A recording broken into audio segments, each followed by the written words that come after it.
Hi. Good evening, everybody. Everyone who is in India, and if you're joining from somewhere else in the Western Hemisphere, good morning or good afternoon. Welcome to ScrollStack Academy.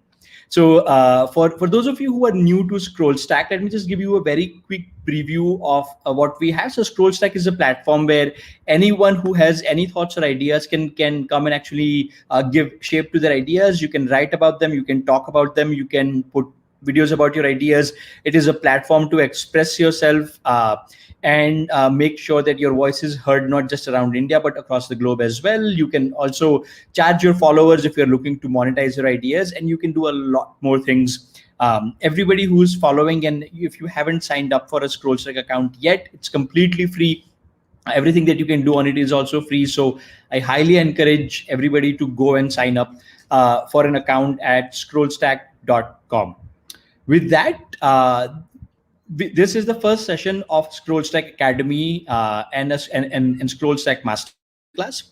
So ScrollStack Academy is something that has come up from everything that our creators have been asking for, which is how do we get better? How do we learn from each other? How do we learn from experts as well?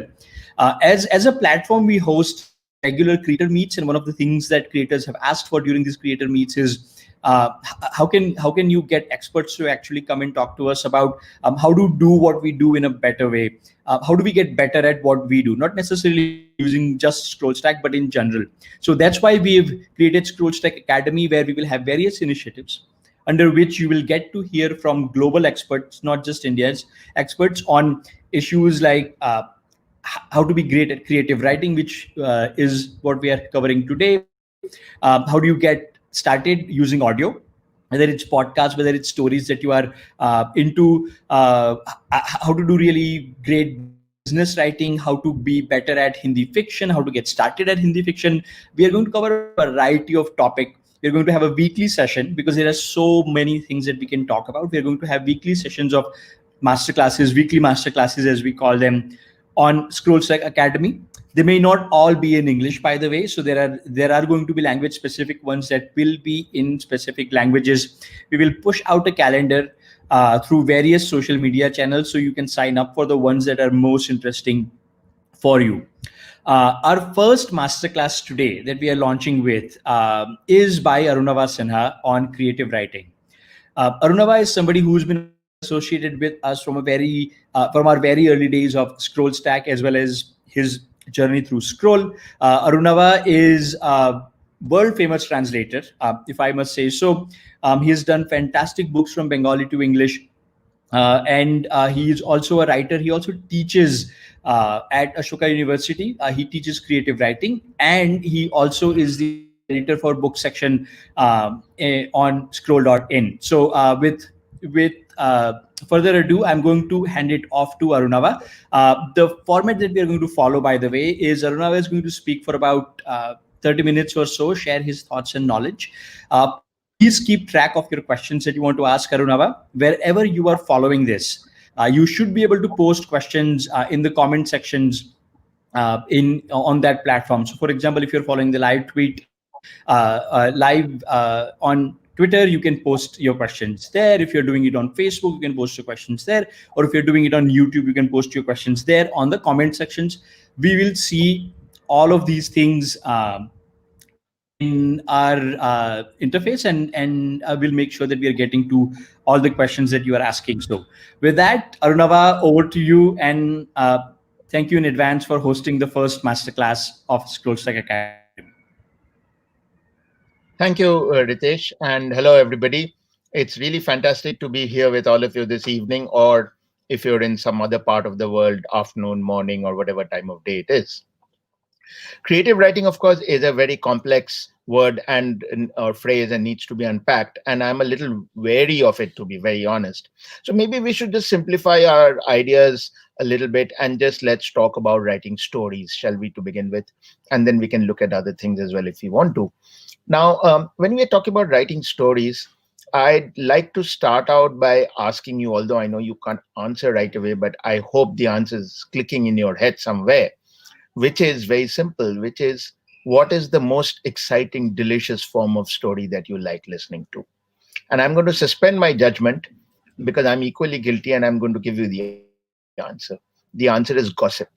The kind of stories that we most love listening to is gossip, right? And why is it gossip? Why do we love gossip so much? Because of many reasons, right? One, it tells us something that we did not know about somebody or some people. Most important, you're not being told what you knew already. You're being told something that you did not know. This something that you did not know has to be something that invokes some kind of excited reaction in you, right? You're either scandalized, or you're um, angry, maybe you're vastly amused, but you're not quiet and unmoved by what you've just heard. Three, sometimes this gossip, very often in fact, is not even about somebody you know. It could be, but it is just as exciting when it is about someone or a bunch of people whom you don't know of, whom you've never met, a friend of a friend of a friend. But you are so excited and you're asking, yeah, what happened next? Then what did he say? What did she say? Where did they go from there? I don't think that was the right thing to say, and so on, right? You get thoroughly involved. And through this whole thing, you have this great frisson running through you, because you know that you are listening to something you should not be listening to, right? You are eavesdropping. You are being told a story that is happening in the privacy of someone's life, but in some miraculous way, you are getting to know that story. And that is what makes gossip so exciting. Now, this is not a new idea. This is an idea that I've actually borrowed from one of my creative writing students. Fiction is actually gossip. If you really think about it, what is a story? A story is just that, it's gossip. It's gossip about one or more people whom you do not know, whom you've never met till you started reading that story, possibly. But you are getting to learn things about their lives, things that are happening in there, and their most innermost, most personal, private things, right? You're getting to know things that there is no way you would have known. Even if you were living in the same house as them, you might not have known them. But somehow, in this mysterious fashion, the storyteller is giving you all the gossip about from the lives of one or more people. So let's start there. Let's start with the idea that any story we are writing is essentially going to be gossip. It is going to take your readers into a place where they want to hear every single word that you're writing or speaking. What happened next? What happened after that? Where did they go from there? Right? So when you are thinking up your story, think of it as gossip. Now, this gossip could be real. It could be things that you actually know about from people's lives. It could be made up entirely because you have a very fertile imagination. Or most often, it could be a combination of both of these, where you take some things that you already know and then to them you add some other things.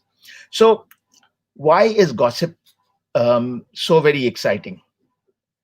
um, Gossip, as we said, is exciting because you have this sense of not really being allowed in real life to listen to what you're listening, and therefore the storyteller is actually taking you in to a place where you would not normally be. Now, what do you expect? What makes gossip believable? Because now, if you're writing a story, you're writing a story that you want your readers to, at least while they're reading the story, believe. You want them to accept that, yes, these are indeed the people, this is indeed what happened, this is actually how it all went. So in order to be able to do that, what is it that you need to do to make your gossip real? One, you need people. Yeah, you need people, because without people there is absolutely zero sensation. You can have stories about animals and trees and your favorite furniture, but I don't think I really want to know about the peccadillos of my writing desk. So people. Now, but they can't just be cardboard characters. They can't just be any old people, right? So you have to make them people whom the reader can immediately start thinking about. Now, the great beauty of words, which is what we are writing in, is that words can do two things at the same time. They can tell and they can hide. They can tell so much because words are the medium through which we explain the world to ourselves and to one another. But we also leave it to the listener or the reader of those words to then provide meaning to them. Because the same word or the same set of words can mean entirely different things to different sets of people, right? This is so unlike a film where you're essentially everybody's watching the same scene. Everybody's watching the same characters, saying the same words against the same backdrop, in the same situation, in the same sequence. There is no real scope for the imagination there, because it's all happening at a pace that the director of the film has chosen. So you just sit back and let it wash over you. But when you're reading, it's very different. When you're reading, you can read at your own pace. You can go back, you can go forward, you can stop, you can think, and you can allow those words to mean exactly what they mean to you, going by, as a reader, going by what you can draw from your own life and your experience, right?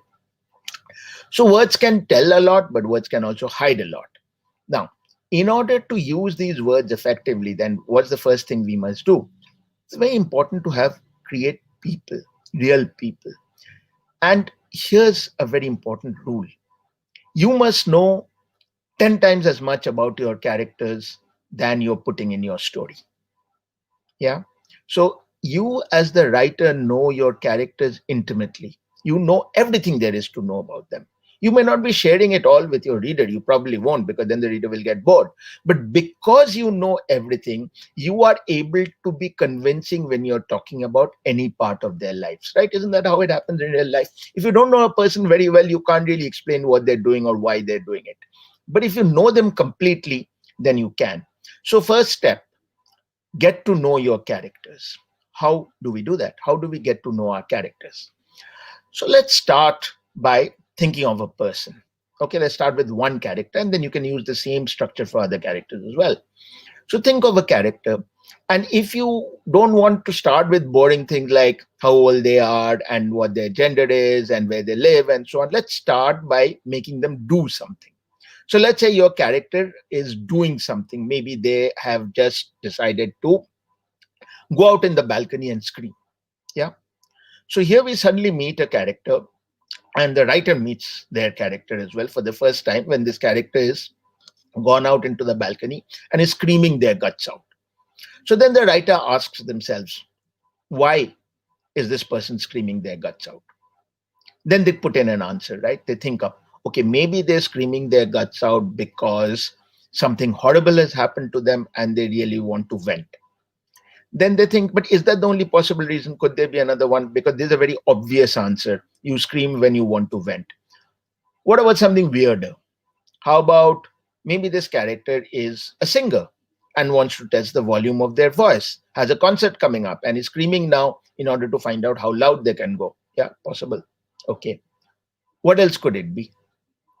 Maybe the character has eaten something they really didn't like, and they are in pain and they're shouting and screaming because they want to get the pain out of the system, but they can't do it at home because there's a baby sleeping and the baby will wake up and then everyone else will jump down their throat. So now you see what happens is that the moment you ask questions of why your character is doing what they're doing, you start building a situation in which they are and who they are. So you start figuring out, okay, so this character may be a father, or no, let's make the character a mother. No, let's say the character is an 18-year-old, and so on. So you start building the character, and then you start asking questions of that character, and you start having conversations with them. So what did you eat last night? Where did you get that shirt that you're wearing? Why were you not home 2 nights ago? Those are make up questions. And as you make up these questions, you will find yourself providing answers, and your character is now taking shape in your head.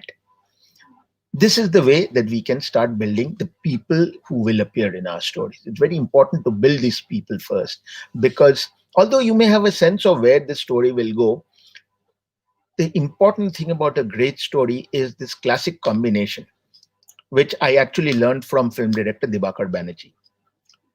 He once told me this. He said, in a great story, in a truly great, compelling story, two things will happen. One, what is happening in the story cannot happen to any other characters except the ones in that story. So the experience of the story, the storyline, the plot, everything has to be unique to just those characters. If you put other people in the same situation, the same thing will not happen. And that I found really exciting and valuable, because indeed, that's what you're looking for. You're looking for that one exclusive version of a story. It happened only once, and it happened only to this set of people. Two, equally important, given that these people were in this situation, what happened had to happen. It could not have got any other way. So what we are talking about is a perfect combination that you're creating in your head as a writer between where the characters are, where their situation is, and the things that they're encountering and the decisions that they make. Yeah. And all of this you're working on in your head. Now, you may be just thinking it up, you may be writing it out as you are going along, but you are building the story. It does not matter what form you take. Some people will draw, some people will write scenes, some people will write only small paragraphs or even keywords, some people will only keep thinking and keep it in their head. But you're writing.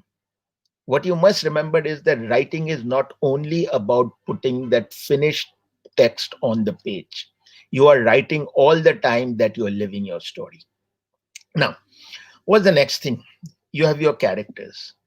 Where are they? When are they? You need to find a space for them. Otherwise, they can't just be suspended in vacuum, right? And if your people are in the year 2020, they'll be behaving a particular way, especially because we know there was a pandemic. If they're just 2019, their lives would be completely different. 10 years ago, very much more different. 50 years ago, hugely different. 20 years in the future, now you start imagining what the future will be like. So when and where are they? Are they in a small town in India? Are they in a bustling metropolis somewhere in South India? Are they in by in sylvan surroundings in a village in eastern India? Are they in some other? I'm just talking about India because that's where we are. But you can think of any space, any country, etc. So you have to create this sense of space, and the sense of space isn't just about latitude and longitude. It's not about a generic city. It's a city. It's like Google Maps. You keep going deeper and deeper, right? You keep using your thumb and forefinger to keep zooming in. So you have a city, then you have a neighborhood, then you have a street, then you have a house maybe, or a space that is occupied by your people, unless they live on the streets, in which case the street is their house. And then you go even further, you go right down to their bedroom or their drawing room, you go right down to their bed or their bathroom or the kitchen, you go right down to the skillet where they make their eggs, right? The space is important. Everything will be happening in a particular space. Now, that space and those characters must be clear and sharp and graphic in your head. Maybe you've not written any of this yet, but you know already. You already know who your people are and where they are and when they are. And you are able to see and hear and know everything that they're doing, right? That's what gives you that unique ability to write a story about them and be a gossip. So the next thing that arises is, what is it that you're going to write about them? Are you just going to describe their day? Are you just going to describe their daily struggles? Are you just going to describe what fun they're having, what excitement's going on? You can, but that is not necessarily the most exciting thing, right? So you have to have what is called a conflict. So what's a conflict? A conflict is when at least two people, maybe more, but you need at least two, are clashing with each other with different objectives. One wants to do one thing, another wants to do another completely different thing. And somehow they're in the same space and time so that it is not possible for both the things to happen simultaneously. Either person A will get their way or person B will get their way. But of course, in any situation in life, both of them want to get their way and both of them are going to try very hard to achieve what they want to achieve, right? It could be something very banal. It could be something as simple as someone trying to get out of bed and someone else saying nobody's getting out of bed today. That's a conflict situation. It may sound very stupid and banal, it is, but it is still a conflict situation. Now, of course, are we interested in a person getting out of bed and being unable to because someone's holding them back? We might be, if you can create a realistic enough situation to make this important. But usually conflicts tend to be stronger. They tend to be about larger, more important things, right? So it could be about love, it could be about death, it could be about personal ambition, it could be about those very many big things that give us anxiety and keep us awake at nights. So you have to pick a theater for the conflict that is large and sufficiently exciting for readers to say, hey, I want to know more. I want to know where this conflict goes. So Now you are beginning to write what is known as the plot, which is that you're beginning to delineate the things that happen in your story, the things that happen to your characters. Now, there's a simple rule of thumb, which you can break, but first you must know the rule before you break it. What's the simple rule of thumb? Which is that there must be something that I, as the reader, want to know the end of. How is this going to end? Now, maybe you're writing a story, let's say, about the political situation in Western India, in Bombay. Or maybe you're writing a story about pollution in Delhi. Or maybe you're writing a story about gender wars. And you really are not interested in a story so much as portraying the kind of clashes, portraying the kind of trouble, portraying the kind of patriarchy, or portraying the kind of political thought, and so on and so forth. But your reader still wants to know what happened next. So you have to create a storyline. Now, maybe your storyline is the single most important thing, or it's not. Maybe your storyline is just a way to introduce your characters to your readers, because that is what you're most interested in. You found the three most interesting characters to write about, and you want to tell your readers what's so special about them.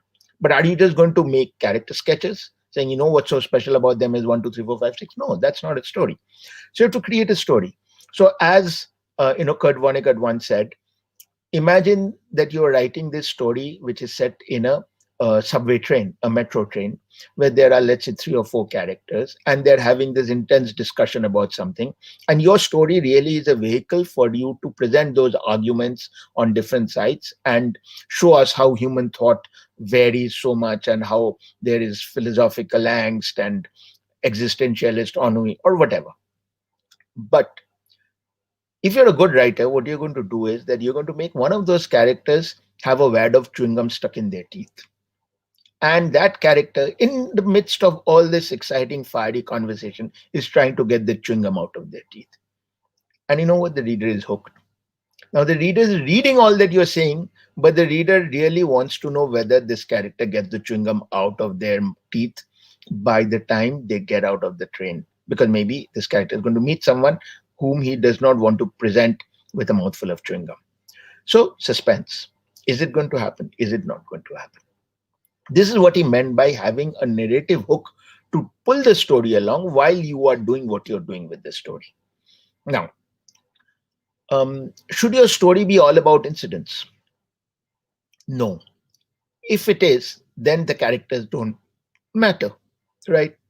Incidents are very important. The conflict is very important. The clashes are very important. The climax is very important. Maybe things get completely out of control before they are resolved. But if you only talk about the incidents and not about the people to whom they are happening, then it sounds just like a sketch. It sounds like a diagram. It does not sound real. Yeah. At the same time, if you have only people and nothing much is happening to them, then that's also not going to work, because I might ask, why are you even writing this? Great, you know these people, good for you. Why do I need to know them? Where's the goss? So where's the gossip? So just as gossip might not make sense unless you know the people, people don't make sense in a story unless you know the gossip. So it's got to be a combination of the people and the gossip, and you can't really keep them apart from each other. The elements of gossip come up the way they do because of the person being who they are. And because the persons are who they are, the gossip unfolds the way it does. That's what Diwakar said. Remember that these incidents can only happen to these people. And when these people are here, only these incidents can happen. So this is the great structure or test that you must apply to the story that you're writing. Does your story check these boxes? It may not. You may consciously choose not to check some of them. But what is important then is that you have consciously decided to absorb those elements.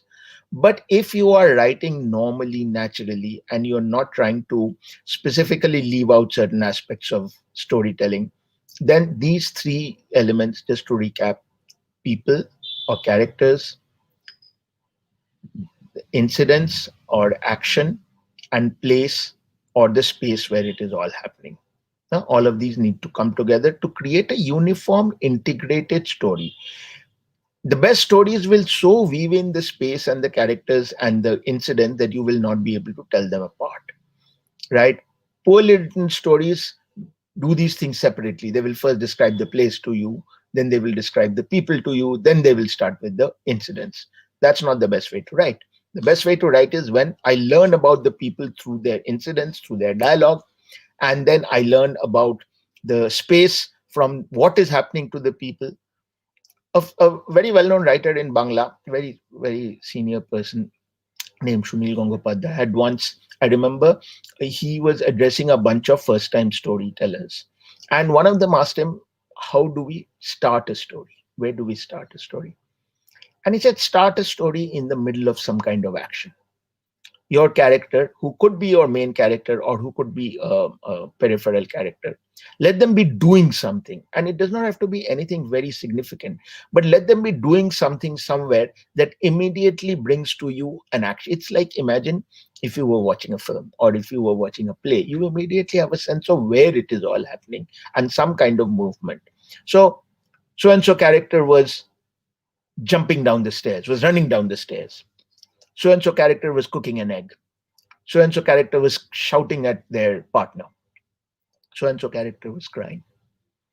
Something that is happening. And then from there, the question arises. Now, you could start your story with just such a line and then ask yourself, why were they crying? Why were they jumping down the stairs? Where were they going?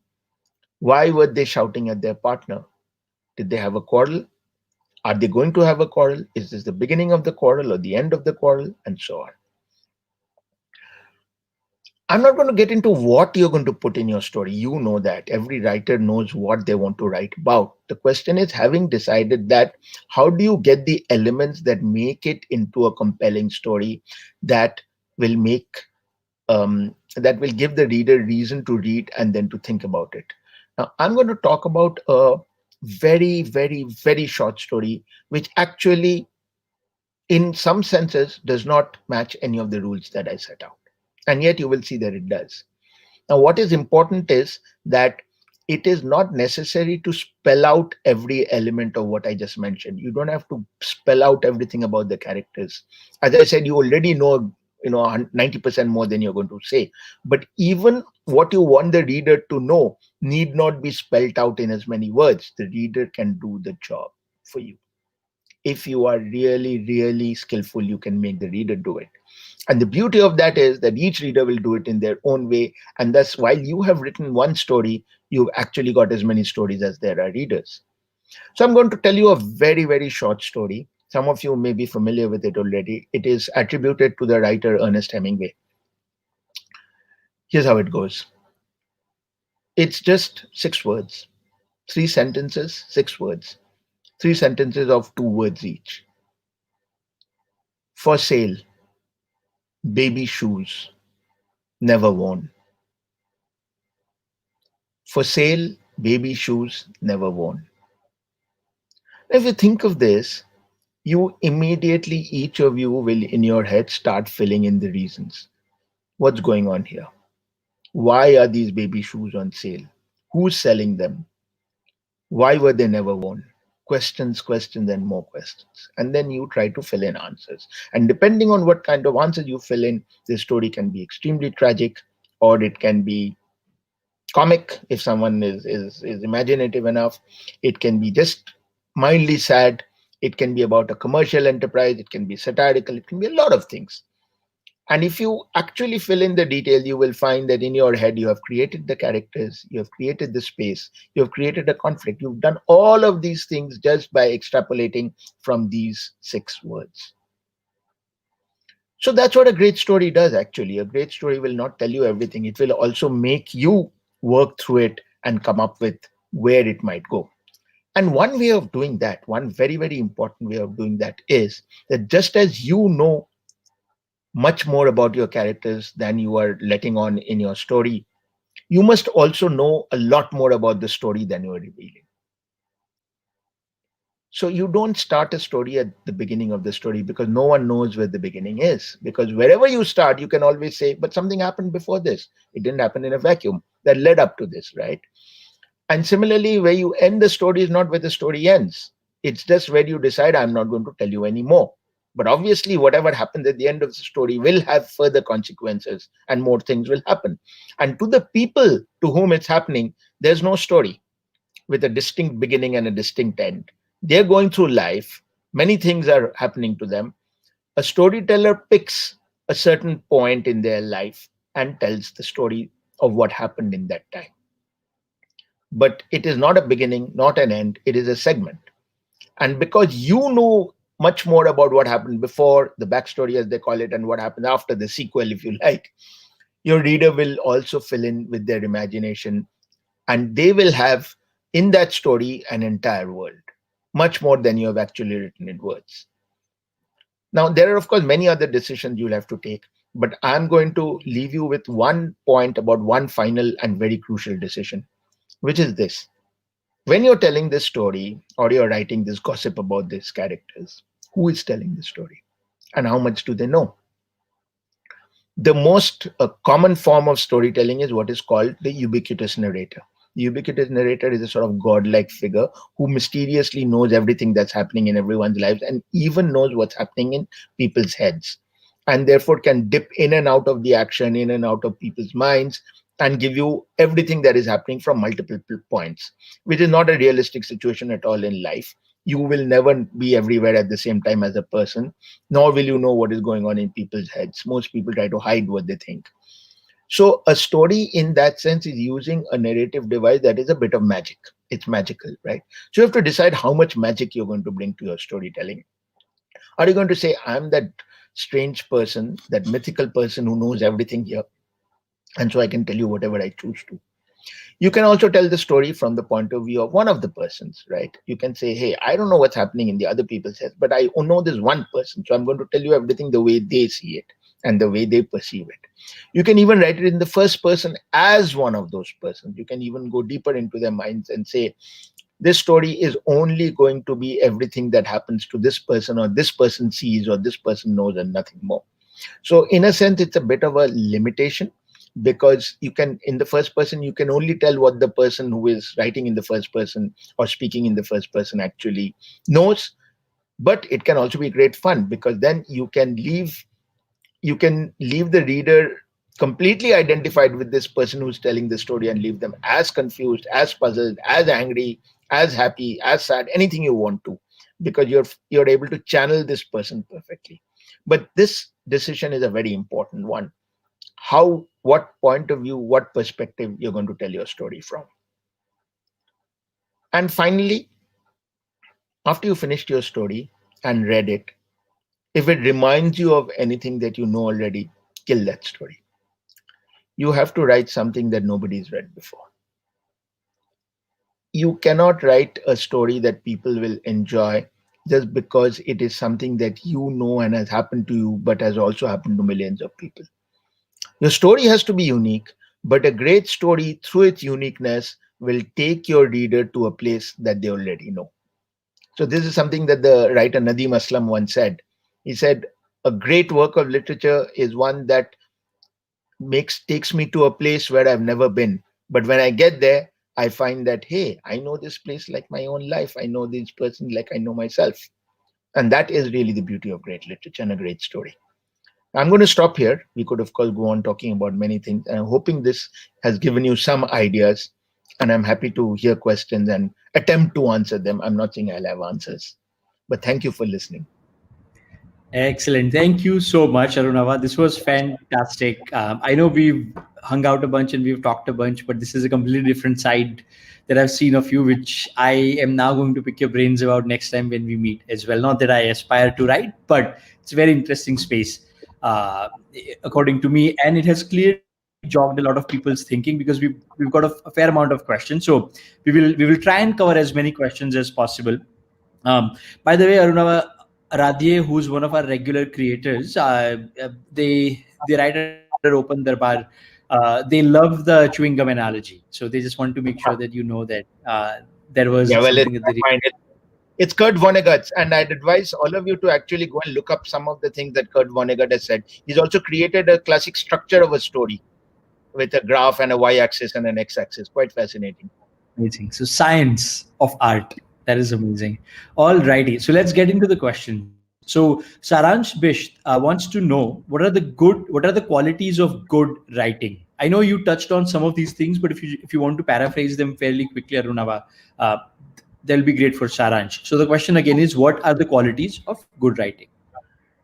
Okay. The qualities of good writing are really sharpness, brevity, and the ability to make the reader think.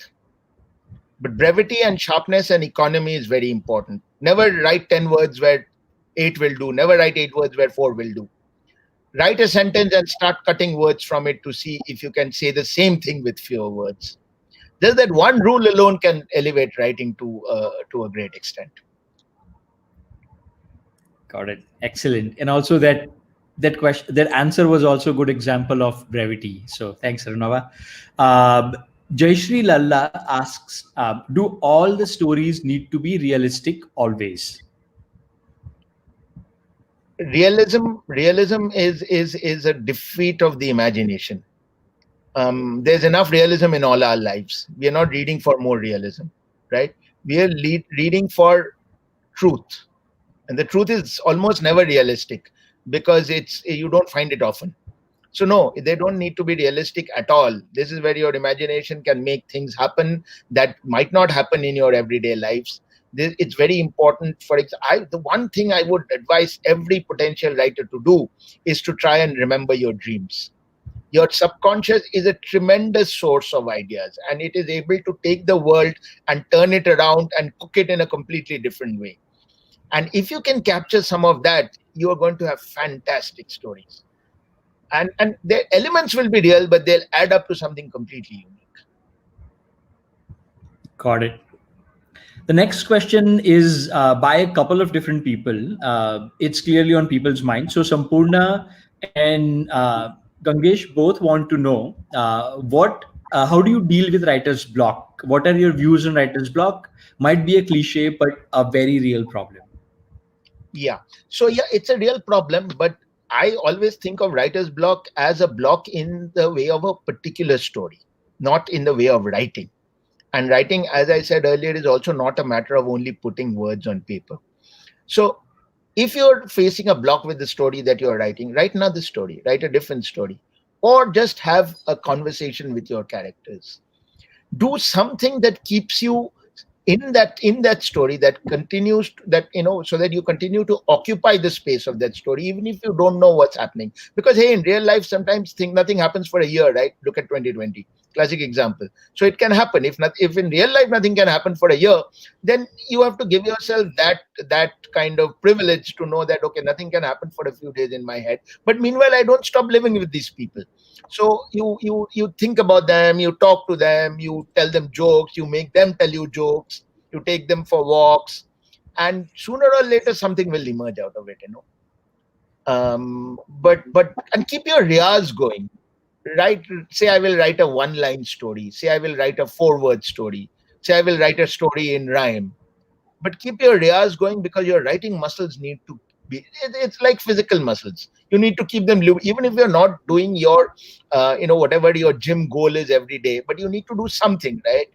So yeah, it's something like that. Got it. Janvi wants to know, how do you get creative writing ideas? So as I said,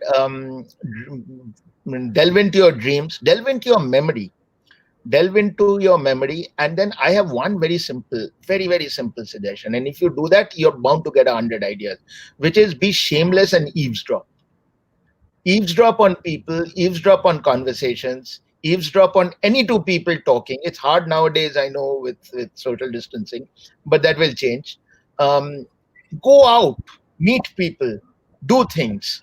That's where ideas come from. And if all else fails, read the papers. Many, many famous stories have been written inspired by headlines. But if you eavesdrop, you will get fantastic stories. When I was much younger, when we had this thing called PCO, where you could make long distance calls, So phones were not very easily available. So you went to this long distance calling booth if you had to call someone in another city. And typically the rates were lowest after 10 o'clock at night. So you went after 10 and there was a queue of about 20 people. So you got to hear 20 different conversations. It was brilliant. A writer could have made a lifetime, could have made a career out of the conversation that you overhear. And you also need to overhear conversations when people don't care that they're being overheard, like phone conversations. You have to catch them in the right spaces. You'll get superb ideas from there.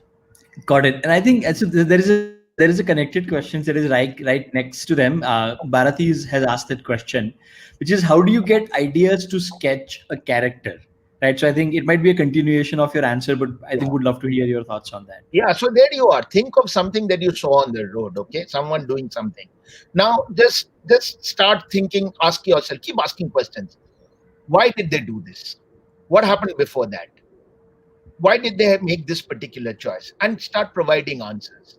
As you do that, you'll find yourself building that character, and that character you're building in your head may have no real, nothing to do with the character you saw, but you just took a starting point. Okay, maybe there's a character who's just sitting on the pavement. I mean, you see people like this, right? You see somebody sitting on the pavement and weeping.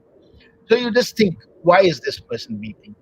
And then you abandon the first answer because that's a cliched answer. Because you'll say that they've just they've broken up. And then you say, chuck that. It depends on how old you are, of course. At 50, you don't think of that. But yeah, you say something, say, no, that's a bad thing. That happens to 500 people. Let's find an answer that can only happen to this one person. And from there, you keep asking more questions. What do they do? What did this person just eat? Whom did they just meet before? Whom do they meet every day? Where do they live?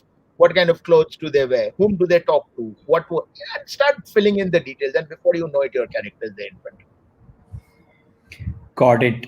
And a connected question that Digant Shetty is asking is, how do you find unique voice when you're writing multiple characters? Isn't it a paradox?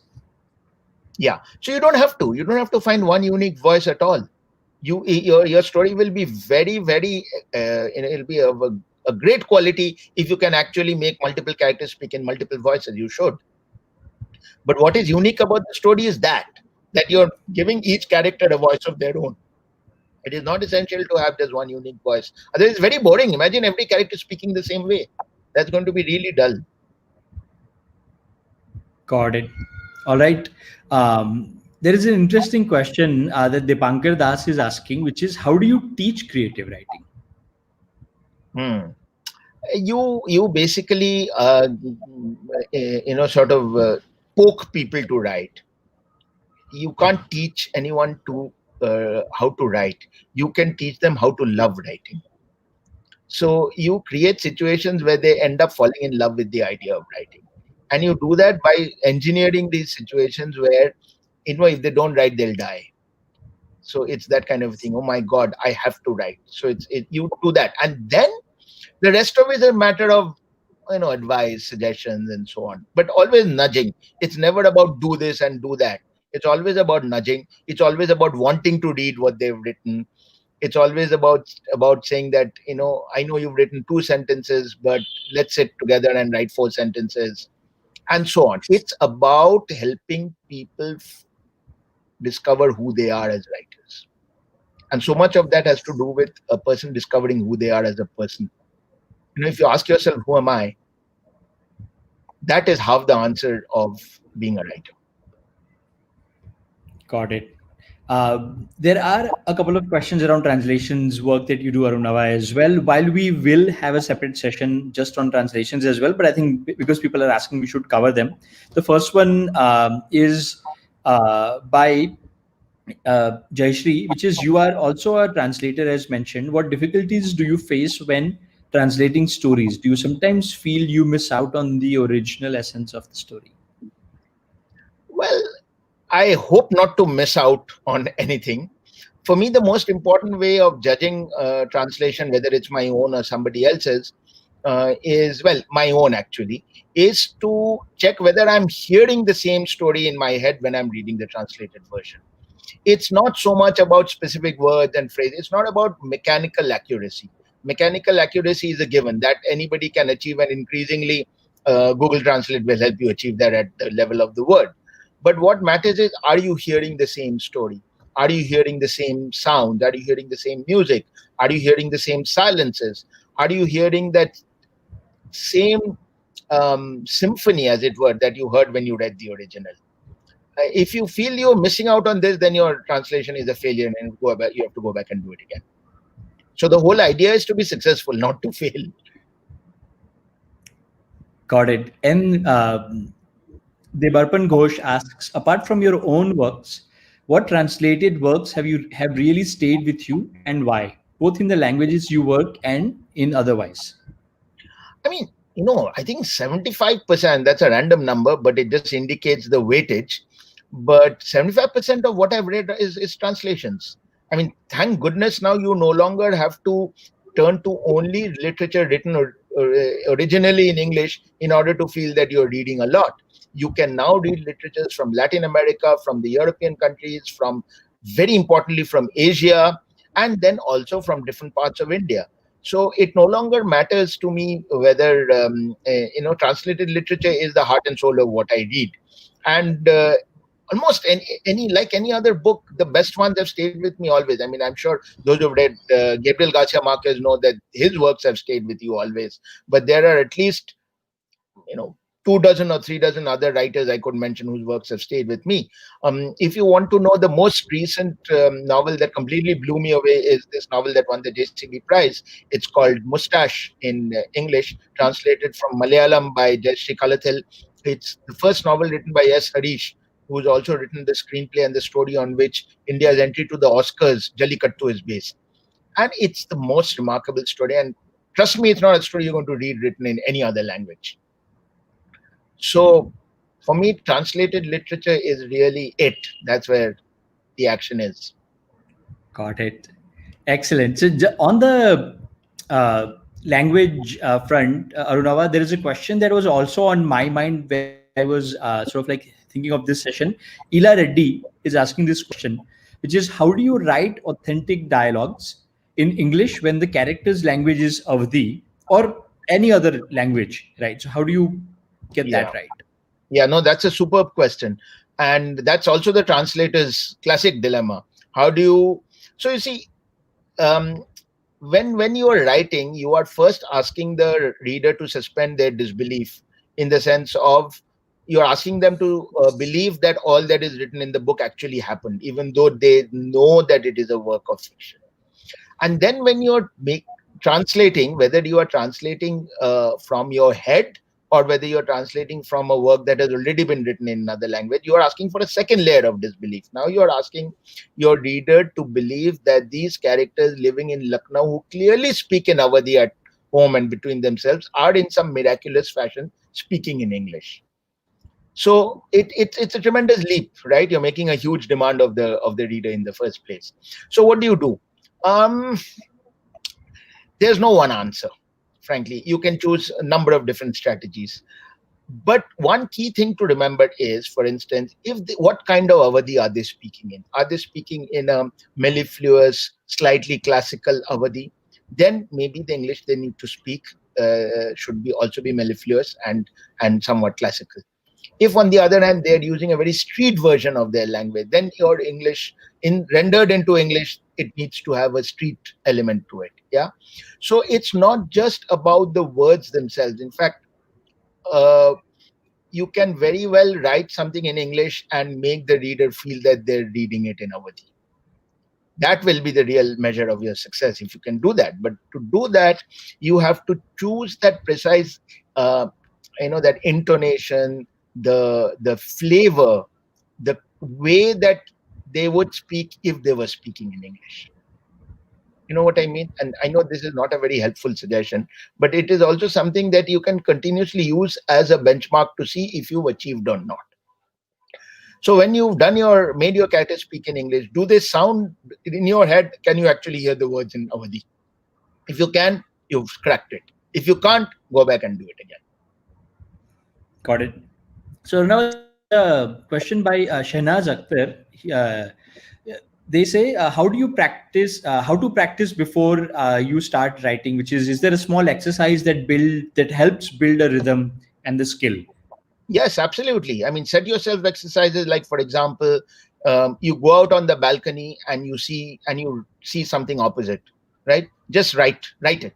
Write it in sharp, clear terms. Don't worry about the story or anything, but write it in a way that someone who is not standing in the balcony with you will be able to visualize everything that you're seeing, will be able to hear everything that you're seeing, will be able to smell everything that you can smell, will be able to touch everything that you're touching. Okay, do these small exercises. This is the way in which you will start internalizing ways of telling, describing scenes. Write a scene involving dialogue between two people, and don't make it very banal.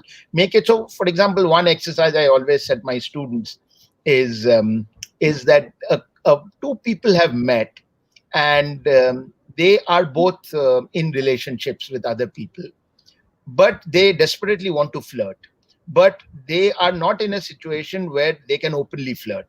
Maybe they're middle aged, maybe their partners are around them. So write a conversation between them where they're dancing on the edges, where each knows what the other is up to, but neither can spell it out in as many words. Now write a scene. So set yourself exercises like these, which are not very everyday situations, very, very unique and difficult situations to write about.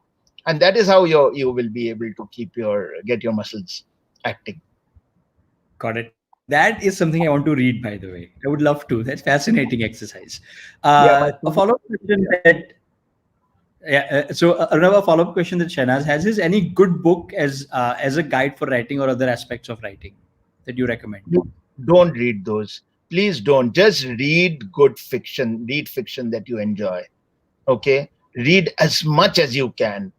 And you will automatically find that you are learning. You don't even have to sit down and take notes, but you will find that the more you read, the more you will be internalizing the methods that writers are using. Read mindfully, read a little slowly, but read as much as you can. Please don't read guides to writing. Please don't. In fact, ideally, you should not even have been listening to this talk. Got it. All right.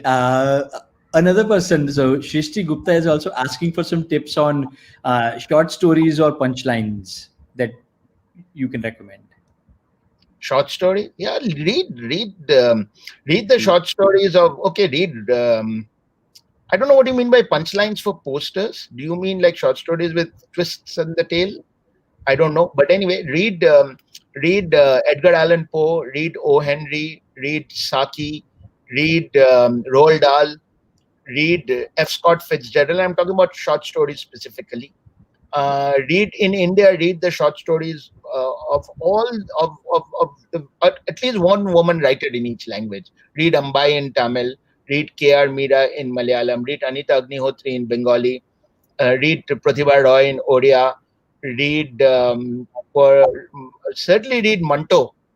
Most definitely read Manto. Most definitely read as many writers in Urdu as you can in translation if you can't read the original. They wrote the most fabulous stories. Read lots of stories. You'll get Got it. something out of each of them. Yeah. That's amazing. And by the way, people, don't worry about writing down all of these names. This video will be available afterwards for everybody to watch. So you can always skip to 54 minutes and actually and get all of these names for yourselves. So Akshay asks Arunava, suppose I want to write a suspense story.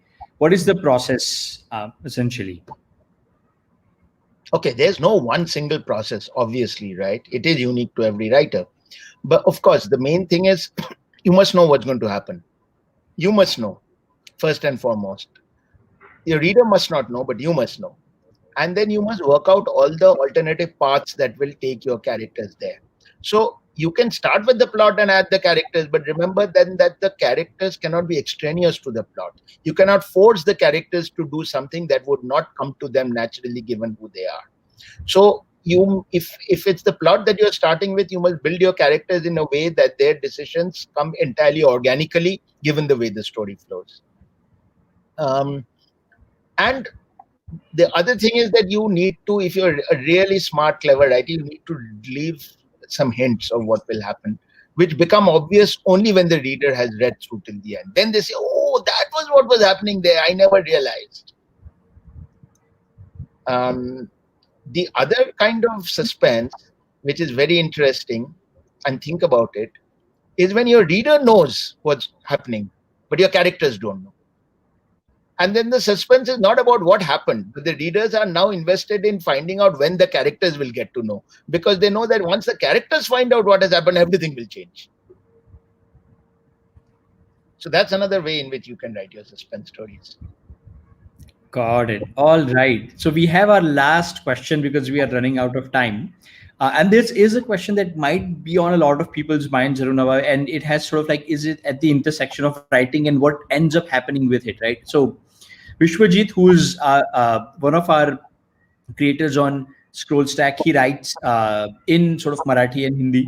He's asking, how should small town writers or lyricists present their work to movie makers without actually going to Mumbai and without having any connections, if that is possible at all? So I think this might be a thing on a lot of people's minds these Yeah. days. Yeah. Look, there's only one answer to that: find an agent.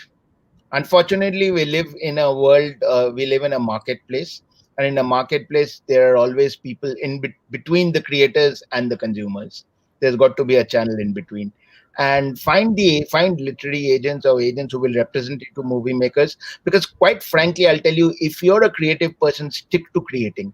If you spend your energies in negotiating and finding whom to sell your story to, and then being, jumping through hoops, as a result of that, you'll end up hating everything and you might end up not writing also. So don't do that. Let someone else do that work, because that's what they do best. You do what you do best.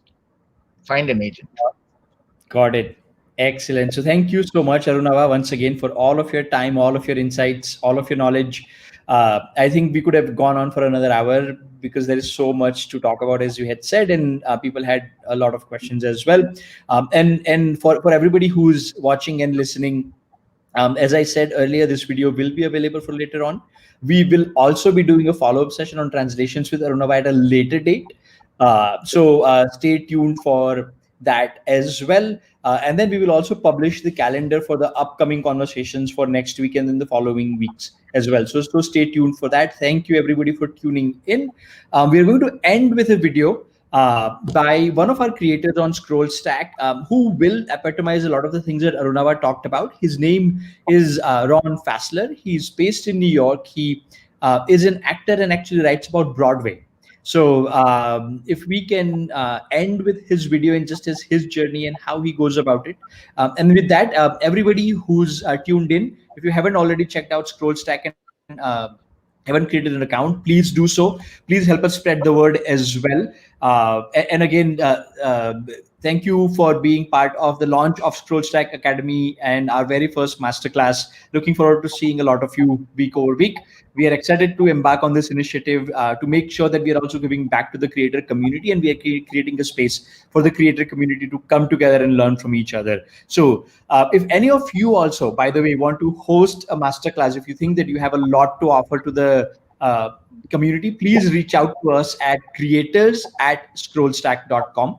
Email address again is creators@scrollstack.com. So with that, thanks everybody. Have a great evening or a great day if you are outside of India, and see you all next week. Can we please play A Ron 5-year-old Fassler? kid went to see Robert Preston on a Broadway stage. From that day on, hooked for life.